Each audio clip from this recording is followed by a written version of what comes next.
当游戏降临现实世界，我却被系统卡了半，生命值上限只有1点。就当所有人都以为我脆弱的一阵风都能把我杀死，却赫然发现我生命值上面还有一条负血条。同时，我身后浮现出数万骷髅军团，并且每一个骷髅士兵身上都有一条生命线链接在我身上，将他们的生命值都共享给我。而我之所以能获得这么逆天的能力，是因为我觉醒天赋时也卡了半。恭喜玩家成功觉醒 S 级专属天赋晋升。晋升 S 级专属天赋技能，消耗一定寿命可永久晋升任意技能一个品阶，最高可作用于 S 级技能，前3次使用无消耗。任意技能吗？我微微一愣，此时系统提示音再次响起，请玩家小江选择你的职业。检测到玩家小江的初始属性不符合要求，唯一可选择职业为亡灵法师，职业选择成功。与此同时，我身上的衣服变成了一件亡灵法袍。打开属性面板，看着自己的属性面板，我瞬间脸色铁青。生命值上限因为未知原因永久不可提升，只有1滴血，岂不是随便被碰一下就死了？这还怎么玩？只能利用晋升天赋看看能不能获得更牛逼的技能了。就当我准备把技能召唤小骷髅晋升3次的时候，突然我脑中灵光一闪，我为什么不能利用天赋去晋升天赋呢？想到这儿，我猛地抬起头，厉喝道：“给我连续晋升天赋晋升3次！你拥有3次无消耗使用机会，是否将专属天赋技能晋升至更高品阶？”听到系统提示音，我心中大喜，果然可以确认消耗所有机会。连续3道光柱降临在我身上。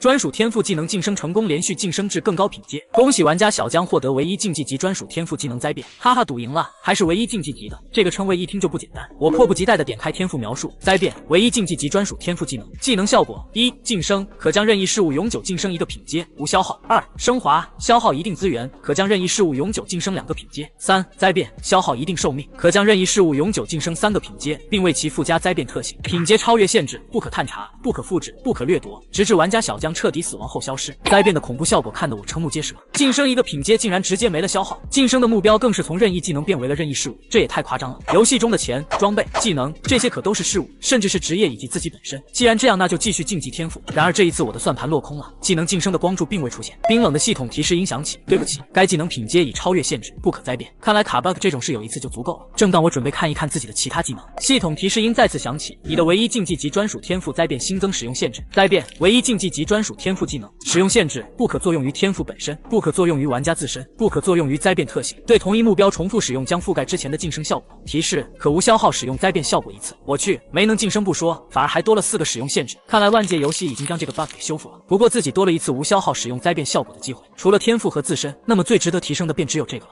是否将职业亡灵法师晋升3个品阶，需要消耗10万年寿命，剩余寿命不足，是否使用无消耗机会，将职业亡灵法师晋升至更高品阶，并为其附加灾变效果？10万年寿命，这夸张的消耗令我瞪大了眼睛。不知道职业连续晋升3次后会是什么情况，会和灾变天赋一样成为唯一竞技级职业吗？我强忍着内心的激动，确认消耗本次机会。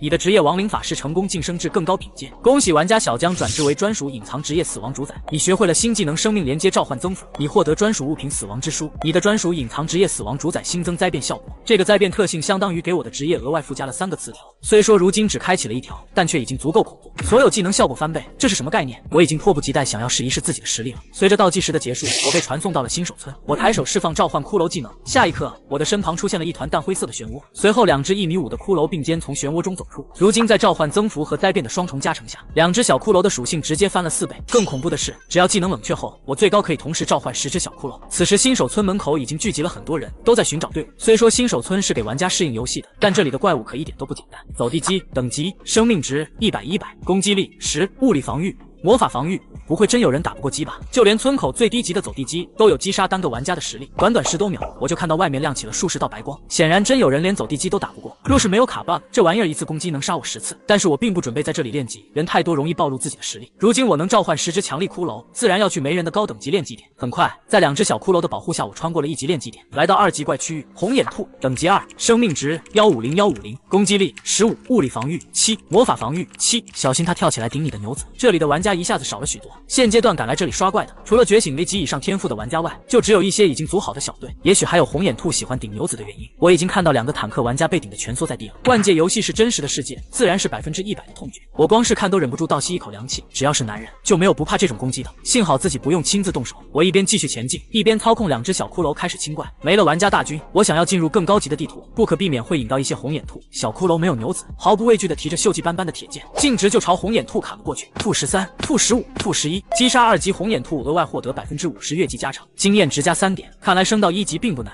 我瞥了一眼自己的属性面板，经验值一栏微微跳动，变为了3%，也就是说再杀33只红眼兔就能升级了。为了保险起见，我还是第一时间对着2只召唤的小骷髅释放了生命链接。好家伙，灾变的技能效果翻倍就是牛！我又召唤了2只小骷髅，4只小骷髅一路向前，不断斩杀着拦路的红眼兔，朝着更高的链级点前进。恭喜玩家小江等级提升至1级，四维+1，技能点+1，自由属性点+15。刚进入3级怪区域没多久，一道金光闪过，我的等级提升到了1级。四维+1和技能点+1是每个玩家升级都能获得的提升，但在自由属性点方面，由于死亡主宰的职业加成，我每次升级获得的自由属性点都是普通玩家的3倍。略作思考，我加了4点敏捷，随后将剩余的所有属性点都加到了精神上。力量对我来说没什么用处，至于体质，狗都不加，反正永久只能有1滴血，谁还加那玩意儿啊？总算是没人了。环顾四周，我咧嘴一笑，我把10只骷髅全部召唤出来，让他们练级的同时，我要把现阶段的技能全部用灾变晋升一次，反正无消耗，不用白不用。真是期待这些技能晋升过后到底会有多变态。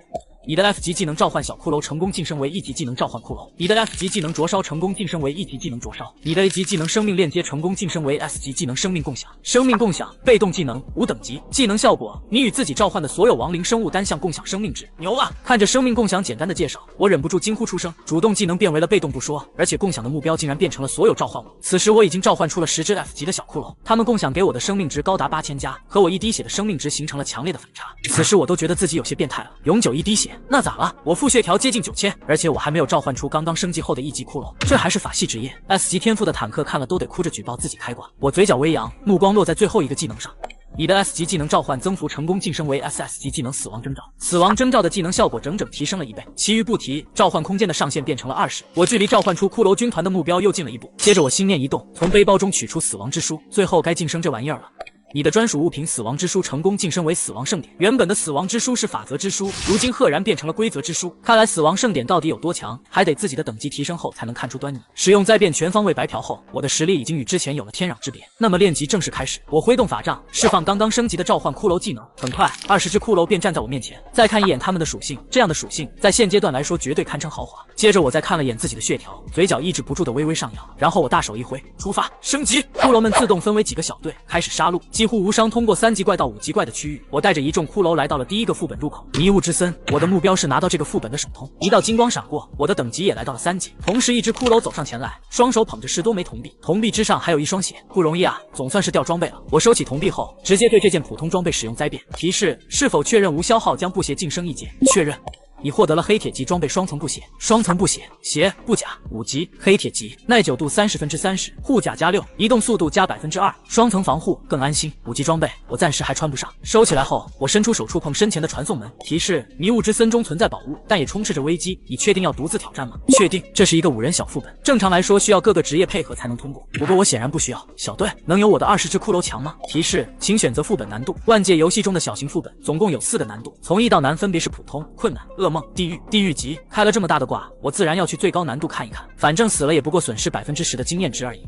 下一刻我便来到一片布满迷雾的森林之中，遍布四周的迷雾令我的视野范围大大降低。正常玩家小队进入迷雾之森后，首要的任务应该是找路，我也不例外。4队骷髅快速朝着4个方向开始探索，我微微眯起眼睛，在脑海中感受着骷髅的存在。100米范围内，我能够随意操控召唤出的亡灵生物，一旦超过这个范围，便会断开连接。找到了，脑海中传来骷髅的反馈，我调动所有骷髅赶往北方。我刚接近，系统便传来了提示音：击杀8级精英怪迷雾树妖，额外获得50%越级加成，经验值加60点。同时我也看到了精英怪的面板。迷雾之森是5级副本，地狱难度将怪物的等级提升了3级，而且全部都是精英级的存在，他们的生命值甚至还要超过我召唤出来的骷髅。我挥动古杖释放灼烧技能，一缕幽蓝色火焰激射而出，瞬间融入迷雾树然体内。-98、-101，每1秒树然头顶便跳动一个100左右的伤害数字。击杀8级精英怪迷雾树然，额外获得50%越级加成，经验值加60点。我和骷髅们就这样一起刷了10几只怪。突然一道金光闪过，地上出现了一件黑铁级的装备，树然腰带皮甲5级，黑铁级，耐久度30%，护甲加9，体质加2。可惜是件皮甲。看着装备描述，我嘴角抽了抽。游戏中的装备分为布甲、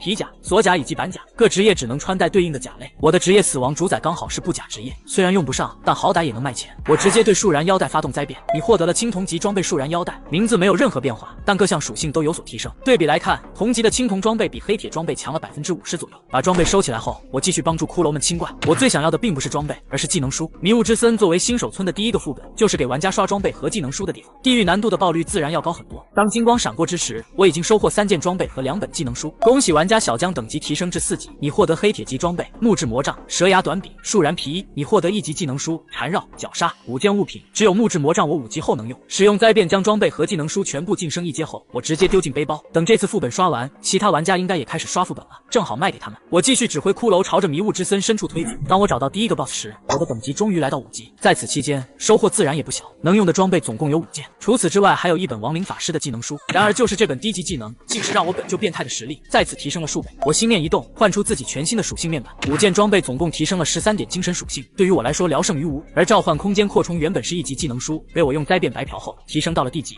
召唤空间扩充 D 被动技能5等级，召唤空间加2。对于寻常亡灵法师来说，不过是多召唤2只小骷髅而已，但放在我身上，这个技能的效果简直堪比 SS 级技能。在职业灾变特性加持下，技能效果翻倍，召唤空间加4，再加上职业灾变特性加持下的死亡征兆的20倍提升，召唤空间加80，加上原先的20，直接让我的召唤空间上限达到了恐怖的100。这是在变态的路上越走越远了呀！我忍不住倒吸一口凉气。接着我查看其死亡盛典的变化，5级的死亡盛典已经初露锋芒，单是全属性加25这一条，在5级这个阶段就足以令所有玩家疯狂。至于针对亡灵生物的伤害翻倍，暂时没有太大的用处。新手村并没有存在亡灵生物的地图或是副本，我尝试了一番，依旧无法翻开。10级才能翻阅吗？皱了皱眉，我收回死亡盛典，挥舞魔杖释放召唤骷髅。淡灰色漩涡浮现，2只骷髅从中走出，迅速加入骷髅小队。骷髅异常强壮的个体，实力已经远超普通骷髅的极限。我看着自己身边一群属性变态的骷髅，又看了看前方不远处的 BOSS 和他的2个手下，一时间神色有些奇怪。这是3条体型庞大的树然，尤其中间那条，身子如同一座小山丘。迷雾树然王等级8，白银级 BOSS。迷雾树然守卫等级8，强化精英。万界游戏中小怪分为普通、强化、精英、强化精英4个等级。强化精英除了血量和技能外，其他方面并不比低阶 BOSS 弱上多少。BOSS 品阶对应了装备等级，从黑铁级到神话级，共分为8个品阶。除了拥有更好的血量和更多的技能外，所有 BOSS 级生物还能在战斗中恢复生命值，虽然并不多，只是每5秒恢复1%，但有了这一点，一旦玩家的输出跟不上，就完全没有击杀 BOSS 的希望。想要杀掉迷雾树然王，就意味着小队的秒伤必须超过176点才行。这对于一个5人小队来说，难度不可谓不高，而它只不过是迷雾之森的第一个 BOSS 而已。地狱级难度可见一斑，不过对于我来说，却完全没有任何难度可言。除了生命值和技能外，我所召唤的骷髅大军完全碾压眼前这只 BOSS。算了，直接上吧。心念一动，我直接操控骷髅军团围了上去。迷雾树然护卫第一时间做出反应，朝着骷髅军团猛攻而来。迎接他们的是骷髅军团无情的重击围殴。这2只守卫的体型够大，结结实实的吃满了所有攻击，一连串伤害数字跳动，其中还夹杂着1-2个暴击伤害。他们那点血怎么受得了如此摧残？等迷雾树然王刚耸立起头颅，2只守卫尸体都硬了。击杀8级强化精英怪迷雾树然守卫，额外获得50%越级加成，经验值加180点。我挥舞魔杖，火焰击中迷雾树然王头颅，为接下来的围殴拉开了序幕。面对24只骷髅，迷雾树然王口中发出警告的嘶鸣，然而并没有什么用。骷髅军团各种武器直接朝着 BOSS 身上招呼。迷雾树然王吃痛，顿时张开血盆大口，一口便将一只骷髅吞入腹中，同时他庞大的身躯也缠绕上另一只骷髅。然而这样的攻击对于生命值高达5000点的骷髅来说，根本不足以致命。其余骷髅动作丝毫不停，每一轮攻击都能带走迷雾树然王近万点生命值。更令他绝望的是，我轻轻挥了挥魔杖，竟然又召唤出2只骷髅。眼看着生命值急速下降，迷雾树然王直接发动大招地动山摇，下一刻冲击波朝着4周席卷，我只感觉一阵眩晕，所有技能都无法释放。与此同时，迷雾树然王口中猛地喷出一团绿色能量，直接向我袭来。他知道这些骷髅都是由我操控的，眼看着毒液即将落在我身上，迷雾树然王心中大喜，愚蠢的人类，一旦中毒就是你的死期。然而结果却是令迷雾树然王傻了眼，毒液的确击中我了，但我却像是没事人一样，一连串伤害数字从我头顶冒出，后续还附带长达30秒的中毒效果。但这样的伤害对我来说不值得一提。我如今总共召唤了26只骷髅，生命共享的血条上限已然超过30万。就算站在这让迷雾树然打也没有任何压力。一个5级玩家，血条是8级白银 BOSS 的3倍以上，这找谁说理去？地动山摇还未结束，迷雾树然王便被20多只骷髅乱刀砍死在地。击杀8级白银级 BOSS 迷雾树然王，额外获得50%经验加成，经验值加14000点。恭喜你成为新手村第一个单杀 BOSS 玩家，奖励初级命魂11，金币1。恭喜你成为新手村第一个单杀白银级 BOSS 玩家，奖励初级命魂15，金币5。下一刻，系统声音响彻整个新手村。恭喜小江成为第一个单杀 BOSS 玩家，特此通告，望广大玩家向其学习，以获得丰厚奖励。一时间，新手村沸腾了起来。单杀 BOSS 还是白银级？开什么玩笑！无数人瞠目结舌，难以置信有人能做到这样的事。许多强力的团队已经开始想办法寻找我，想要拉我加入。而此时的我正在研究刚刚系统发放的奖励：初级命魂石，特殊物品，吸收后将增加30天寿命。注意，无论你将初级命魂石放在在背包还是仓库，它都会在你死亡时损失1/10，最低损失3天。这就是能够增加寿命的道具吗？我以为初期很难找到这类宝物，没想到这就奖励了6颗，而且对我来说，这可不只是半年寿命。我嘴角微扬，对其使用了灾变，你获得了6颗终极命魂石。终极命魂石，特殊物品，吸收后将增加120天寿命。注意，无论你将终极命魂石放在背包还是仓库，它都会在你死亡时损失1/10，最低损失12天。我并没有急着吸收，而是准备先留着，万一这1年内获得了足够的资源，将这些命魂石再提升一阶呢？几只骷髅捧着迷雾树然王掉落的物品走上前来，除了30枚银币，还抱了4件装备和2本技能书。我大手一挥，直接将全部东西晋升了一遍。剧毒指环、戒指、饰品5级，黄金级，耐久度100/100，法术强度加30，敏捷加10，精神加10，法术技能一定几率附带150点毒属性伤害，每10秒最多可触发1次。除了剧毒指环外，另外3件装备和2本技能书都用不上。我撇了撇嘴，将它们丢进背包。接着我看着召唤骷髅技能，心念一动，灾变目标召唤骷髅。提示，请选择晋升品阶，1阶、2阶、3阶。2阶提示，是否确认消耗5金币覆盖之前的晋升效果，并将技能召唤小骷髅升华至更高品阶。还真是贵啊！看着5金币的价格，我皱了皱眉。我突然有些后悔晋升之前那2本技能书了。召唤小骷髅是 F 级技能，升华后也不过才D级而已，就这样也需要消耗整整5金币。刚刚那2本技能书晋升后可是 C 级技能，现在的玩家哪买得起？钱用了还能再赚。我咬咬牙选择确认。你的 F 级技能召唤小骷髅成功升华为 D 级技能召唤骷髅士兵。召唤骷髅士兵第6级，主动技能召唤一只骷髅战士或骷髅弓箭手为你而战。终于有远程骷髅了。看着技能介绍，我喜出望外。别看之前骷髅军团围杀迷雾树然王很快，但那完全是因为 BOSS 够大。若是换成小型 BOSS， 骷髅想砍 BOSS 一刀都得排队。我挥舞魔杖释放技能，一只骷髅战士与一只骷髅弓箭手并肩走出。骷髅战士技能重击 E6级，挥动武器重击目标，造成175%的物理伤害，冷却时间30秒。转职为战士的骷髅，力量加成大幅度提升。骷髅弓箭手技能2连射 E6级，瞬间射出2支箭矢，对目标造成双重打击，每一箭造成90%的物理伤害，冷却时间30秒。转职为弓箭手的骷髅，敏捷加成大幅度提升。看着两者的面板，我满意的点点头。接着我挥动魔杖，将原本的20多只骷髅全部替换掉，40只骷髅战士加上60只骷髅弓箭手，浩浩荡荡的杀入哥布林的领地。哥布林等级8，精英，生命值2800，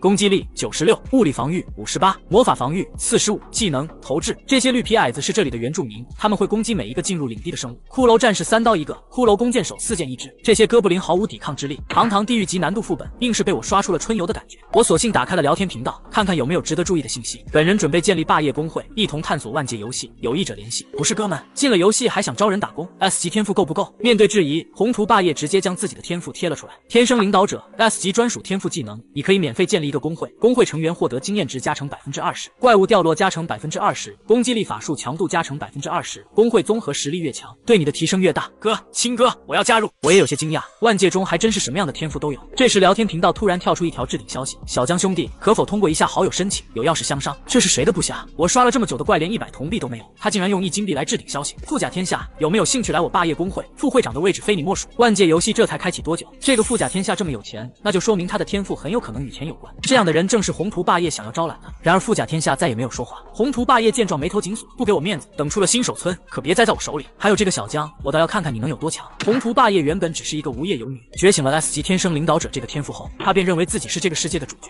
因为天生领导者这个天赋是可以提升的，只要工会的综合实力够强，理论上他的天赋最终能够提升为 SSS 级天赋。想到自己带着工会称霸万界的场景，宏图霸业脸上便不自觉地露出一抹笑意。此时在迷雾之森副本内，我惊讶地看着富甲天下的置顶消息，花1金币置顶消息，还真是财大气粗啊！还有开局就自带资金的天赋吗？我一时被勾起了好奇之心，同意了富甲天下的好友申请。小江兄弟，你加入我的团队，以后所有的装备和技能我全都包，而且还会给你200金币的签字费。200金币！看着这条消息，我瞳孔猛地一缩。你的天赋和钱有关？富甲天下直接将他的天赋贴出了部分。财神 SSS 级专属天赋技能，技能效果1，摇钱树，每天可以摇动1次摇钱树，随机获得1至999枚金币，此外还有一定几率获得特殊宝物。2，财源广进，你携带在身上的货币每天增加1%。3，只进不出，你死亡后不会掉落任何金币与道具。他的天赋令我瞠目结舌，这样的话，背包里的东西算是找到一个好买家了。5级怪区，富甲天下的小队已经开荒到了这个位置。目前小队虽说只有4人，但他有着枫叶潇潇这个 S 级天赋拥有者，并且另外2名队员也都是级天赋中的强者。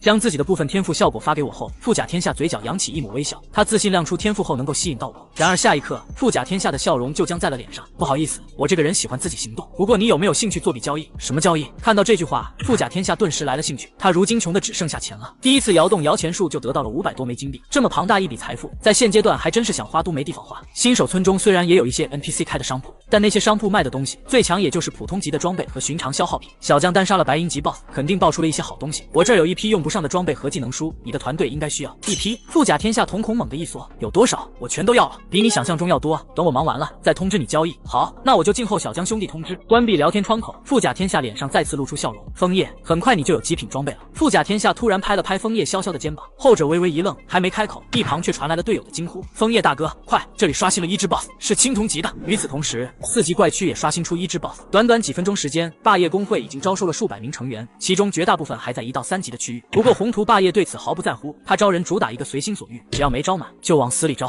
会长，这儿有只 BOSS。工会里有人惊呼：都别动手，等我过来。宏图霸业眼中闪过一丝金光，第一时间赶往坐标地点。系统公告他小江能触发，我们霸业工会也能。这一战他要立威，击杀8级白银级 BOSS 哥布林首领，额外获得50%经验加成，经验值加14000点。恭喜玩家小江等级提升至6级。我有些懵逼的看着自己突然提升的等级，不是，我连 BOSS 长什么样都不知道，他就死了。根据脑海中骷髅的分布，我很确定参与击杀哥布林之王的骷髅连1半都不到。哎，无敌是多么寂寞。我悠闲的跟在大部队后方，不断接受骷髅送来的各种物品。半个小时后，我发现自己不断刷新的经验值停止了，所有骷髅都朝着一个坐标开始聚集。与此同时，迷雾之森深处传来一阵怒吼：一群骨头，你们怎么会出现在本王的领地？难道那群该死的亡灵法师又卷土重来了吗？紧接着一声巨响传来，我瞳孔猛地一锁，所有骷髅战士的血量竟然瞬间掉落了1半。很快我便反应了过来，这应该是 BOSS 的技能机制，也只有副本 BOSS 才会在低级出现这么夸张百分比伤害。我当即赶往坐标位置，以免见不到最终 BOSS 的最后一面。然而突如其来的系统提示却令我脚步一顿。提示：大量的骷髅士兵令哥布林之王回忆起了尘封已久的记忆，这段痛苦的记忆令哥布林之王陷入癫狂状态，全属性提升50%。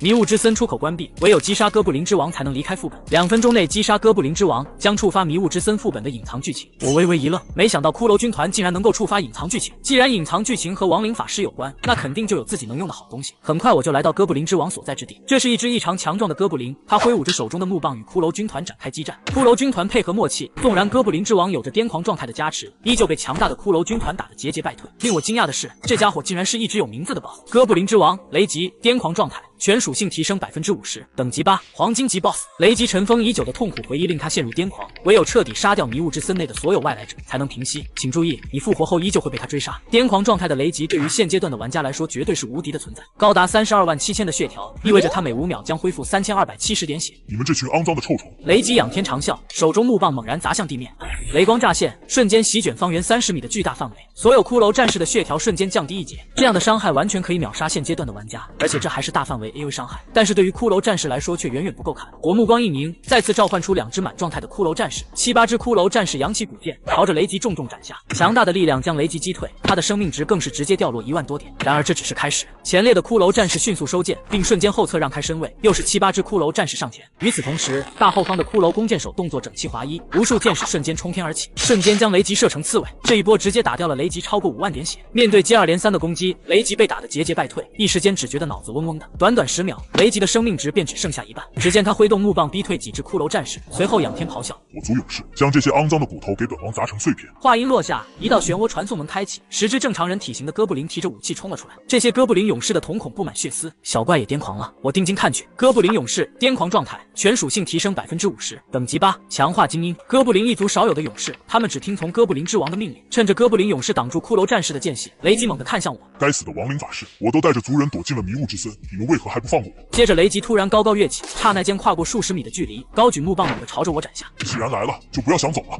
木棒明明劈在了我身上，头顶更是冒出一个高达2000多点的暴击伤害，但我的血条竟是一丝都没有掉落。紧接着附近的骷髅弓箭手迎上前来，死死地挡在我与 BOSS 之间。骷髅战士在骷髅弓箭手的协助下，很快便斩杀了10只哥布林勇士，转头围攻雷吉。没过一会，雷吉的血条就来到了20%。本王是不会败的。雷吉脸上露出惊恐之色，下一刻他的身躯泛起一阵红光。提示：哥布林之王雷吉进入狂暴状态，攻击力提升50%，攻击速度提升50%，双防降低50%。面对战力猛增的雷吉，我只是淡淡的瞥了一眼，战斗已经结束了，因为骷髅军团的技能已然冷却完毕。突然我耳边传来系统公告的声音：恭喜宏图霸业成为第一个单杀黑铁级 BOSS 玩家，恭喜枫叶潇潇成为第一个单杀青铜级 BOSS 玩家。果然还是被别人先拿了首杀。对于拥有 S 级天赋的玩家来说，单杀这2个等级的 BOSS 并不算困难。想到这儿，我看着雷吉嘴角微扬，最前列的骷髅战士当即使用重击技能，同一时间骷髅弓箭手们也使用技能2连射，铺天盖地的箭雨再次落在雷吉身上。这一轮攻击直接清空了雷吉最后的生命值。恭喜玩家小江等级提升至7级，成为新手手村第一个单杀黄金级 BOSS 的玩家，奖励初级命魂石12，金币12。我目光落在雷吉的尸体上，微微一愣，不爆东西，难道和隐藏剧情有关？提示：你在2分钟内击杀哥布林之王雷吉，成功触发隐藏剧情雷吉的噩梦。提示：迷雾之森副本难度提升至灾难级。此刻雷吉的尸体上方形成一个漩涡，与此同时，一幕幕画面自漩涡中闪过，画面中讲述了雷吉和哥布林一族的过去。他们曾经是一群亡灵法师的奴隶，包括雷吉在内，所有哥布林都被关押在牢笼中，每一天都有许多哥布林被用于各种实验。亡灵法师做的实验自然与死亡有关。雷吉眼睁睁地看着自己的族人不断惨死，直到有一天，这些亡灵法师成功从哥布林瘦小的尸体上召唤出一只骷髅。我微微一愣，这不是亡灵法师刚开始召唤出的小骷髅吗？中间似乎缺少了很多内容，不知为何，亡灵法师们突然消失了，而且很久没有再出现。雷吉趁机率领族人逃出牢笼，躲进迷雾之森。画面到此戛然而止，接着雷吉的尸体突然炸裂开来，只剩下一副骨骼。下一刻，他重新站了起来。骷髅王雷吉，癫狂状态，全属性提升50%，上古时期亡灵法师们最成功的作品之一。他本不该出现在这里。雷吉一挥手，躺在地上的10具哥布林勇士尸体瞬间碎裂，留下的10具骨骼飞到他身前，快速重组凝聚为一柄巨大的武剑。看着雷吉全新的面板属性，我不由倒吸一口凉气。开什么玩笑，这玩意儿真是新手村该出现的 BOSS 吗？高达180万的生命值，再加上那恐怖的攻击和双防，新手村的玩家拿什么来打？紧接着骷髅王举起古剑，一道淡灰色漩涡缓缓出现，15只骷髅从中走出，雷吉古剑直指我，让所有敌人都成为和我们一样的亡灵。3种骷髅组成的军团和我召唤的骷髅大军碰撞在一起，雷吉则是一剑砍碎了一只血量不足一半的骷髅战士。我神色凝重，再次召唤出2只骷髅战士顶了上去。接下来就要看我召唤的快，还是雷吉杀得更快。提示：隐藏剧情，雷吉的噩梦正式开启，新手村保护失效，你死亡后将损失10%寿命，最低损失10年。隐藏剧情还会让新手村保护失效，我脸色变得极为难看，自己不过只有1年的生命值而已，连一次都不够扣的。碎他们！雷吉右腿踩踏而下，使出王者践踏技能，大地震战。身处他附近30米内的骷髅战士血量瞬间降低50%，是那个百分比扣除血量的技能。我松了一口气，还好这个技能没有增强。下一刻，雷吉手中的古剑闪烁雷霆，一剑斩落。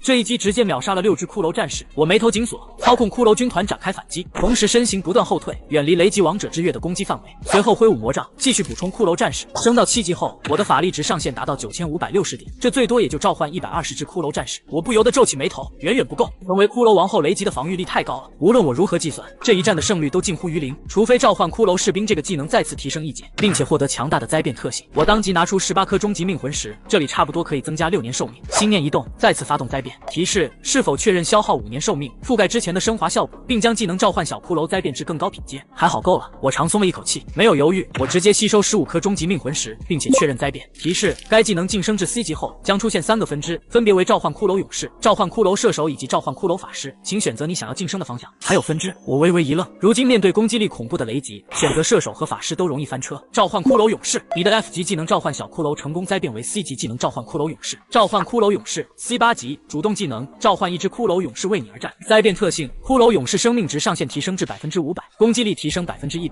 短短的一句描述却让我震惊的无以复加。接着我看着大杀四方的雷吉，嘴角微微上扬。短短几秒钟，雷吉又斩杀了7只骷髅战士，而他的血量仅仅掉落微不可察的一丝而已。下一秒生命恢复，雷吉的血量直接回满。我挥动魔杖，下一刻2只壮硕的骷髅勇士手持巨剑出现。骷髅勇士，英勇的战士，各属性加成大幅度提升。我召唤的骷髅勇士血量竟然接近7万，而这样的骷髅，我现在就能召唤整整100只。接着我心念一动，2只骷髅勇士当即拖着巨剑冲向雷吉，然后高举重剑猛然劈下。恐怖的力量直接将雷吉震退几步，他的脸上浮现出一抹震惊，他竟然完全没能挡住对方的攻击，2个破万的伤害数字直接跳出，而且并非暴击伤害。我才是骷髅王！雷吉怒吼反攻，体表浮现一缕缕淡灰色死气。提示：骷髅王雷吉使用了死气环绕，力量提升20%，所受伤害降低20%，持续10分钟。我撇了撇嘴 ，BOSS 就是不一样，随便一个 BOSS 就能持续10分钟，若是换成玩家，这样的效果能够持续1分钟就顶天了。此时剩下的骷髅军团火力全开，第一时间轰杀雷吉召唤出的骷髅。很快我便召唤出10只骷髅勇士，联手之下，雷吉彻底被压制，60只骷髅弓箭手射出1支箭矢，瞬间打掉雷吉4万多点血量。我不断召唤新的骷髅勇士，顶替那些生命值不足的，每召唤2只，便会给雷吉送上2记重击。很快，雷吉的血量便只剩下36万。提示：骷髅王雷吉进入狂暴状态，攻击力提升50%，攻击速度提升50%，双防降低50%。进入狂暴状态后，雷吉彻底陷入疯狂，根本不再关注防御，快速挥舞巨型古剑，不断攻向骷髅勇士。但这样毫无意义，他的血条以更快的速度降低着。随着最后一波技能释放，铺天盖地的剑雨彻底终结了雷吉的第2次生命。他不甘地将巨型古剑插在地上。本王不甘心。当游戏降临现实世界，我却被系统卡了半，生命值上限只有1点。就当所有人都以为我脆弱的一阵风都能把我杀死，却赫然发现我生命值上面还有一条负血条。同时，我身后浮现出数万骷髅军团，并且每一个骷髅士兵身上都有一条生命线链接在我身上，将他们的生命值都共享给我。于是我用这逆天的能力，将新手副本的隐藏 BOSS 斩杀在地。下一刻 ，BOSS 身上掉落出一地物品，接着一道金光升起，我的等级提升至8级。恭喜你拿下9527号新手村地狱级难度迷雾之森副本首通，奖励随机1级属性宝石5，初级命魂石60，金币85。在万界游戏中，所有装备都能够镶嵌宝石，不过镶嵌的最低要求便是黄金级装备，品阶越高的装备，能够镶嵌的宝石也就越多。1级属性宝石能够增加10点对应的属性。恭喜你成为蓝星区第一个单人通过灾难级难度副本的玩家，奖励本职业 S 级技能书1，本职业史诗级装备1。我惊了，奖励居然这么丰盛！我先将技能书晋升了一阶，死亡汲取反馈 SF 1级主动技能，技能效果1，汲取从尸体上汲取死气并存储；2，反馈瞬间恢复自身生命值或法力值，也可用于强化某个召唤物；1点死气恢复200点生命值或200点法力值；2点死气强化目标2%主属性，持续60秒。我看过药剂数据，目前新手村中能买到的一瓶最多也就能恢复500点法力值而已，而且还有60秒的使用 CD， 这对我来说完全是杯水车薪。如今有了这个技能，我再也不用担心法力值消耗的问题了，更何况这玩意儿还能用来提升召唤物的主属性。学会技能后，我第一时间看向雷吉的尸骸，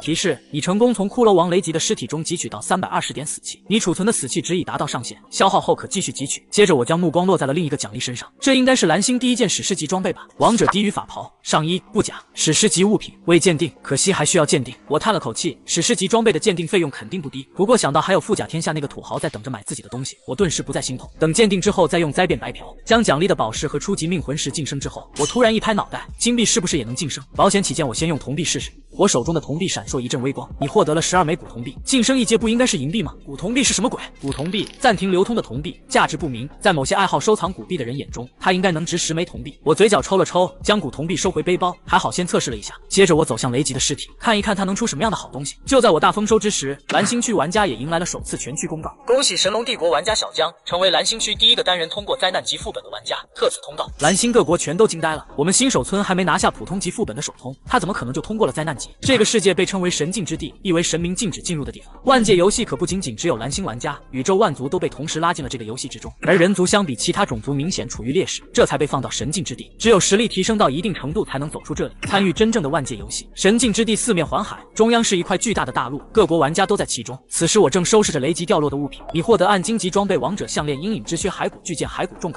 整整4件暗金级装备。只不过这几件装备都需要鉴定，我一股脑收进背包。目前的收获我很不满意，除了王者项链外，其余3件都是板甲，我根本用不上。该来点好东西了吧？你获得 C 级技能书召唤高级骷髅，你获得 B 级技能书王者光环雷霆重击。好家伙，这是差点把雷吉的技能给包圆了呀！3本技能书我能学习的就有2本，而且召唤高级骷髅可以召唤出骷髅勇士、骷髅射手以及骷髅法师，我直接选择学习。提示：你学会了新技能召唤高级骷髅，原本技能栏中的召唤骷髅勇士将被覆盖。糟了，我脸色一变，召唤骷髅勇士被覆盖了，那灾变特性还在吗？检测到该技能存在超越限制的未知词条，完全覆盖失败，未知词条保留。召唤高级骷髅 C1级，灾变特性1，骷髅勇士生命值上限提升至500%，攻击力提升100%。我长松了一口气，还好保留了下来。随后我对其进行灾变，晋升为 B 级后，只不过从一次召唤一只提升到了3只，消耗也提升到了1000点法力值。接着我晋升另一个技能，你的 B 级技能王者光环成功晋升为1级技能高级王者光环。高级王者光环被动技能，所有友军亡灵生物全属性提升30%，影响范围500米。至此，雷吉掉落的物品便只剩下一些材料和一个水晶球。你获得暗金级材料死气骸骨石、灵魂残余石。你获得任务物品哈伦斯的水晶球。提示：是否接受任务哈伦斯的遗产？该任务为史诗级任务，难度极大，请慎重考虑。接受，哈伦斯的水晶球将解除一部分封印，并暂时成为你的装备。拒绝，哈伦斯的水晶球将离去。这就是隐藏剧情的收获。话说灾变能对任务物品生效吗？提示：请选择灾变品阶，晋升至任务物品迪伦的水晶球，无消耗；升华至任务物品克罗恩的水晶球，消耗1亿魂币；灾变至任务物品伊莱的水晶球，消耗10万年寿命。我一时间有些目瞪口呆，这是直接连任务都给换了，而且最后那个选项是认真的吗？史诗级提升3阶岂不是超越了神话级？那该是什么等级？没多想，我直接选择晋升1阶。下一刻，水晶球内出现了一条冰霜巨龙的虚影。你获得任务物品迪伦的水晶球。提示：是否接受任务迪伦之伤？该任务为传说级任务，难度超乎想象，请慎重考虑。我果断选择接受。提示：由于你的等级过低，请在1个月内将等级提升至30级，开启第1阶段任务。若未能及时开启任务，你将失去该物品。迪伦的水晶球解除封印后，方可知道真实道具名称。宝珠、副手、传说级物品。我将水晶球装备到副手栏位，看着背包里一大堆还没鉴定的装备，我满意的点点头。召唤出100只高级骷髅后，我大手一挥，将其全部收进召唤空间，这才转身走进离开副本的传送门。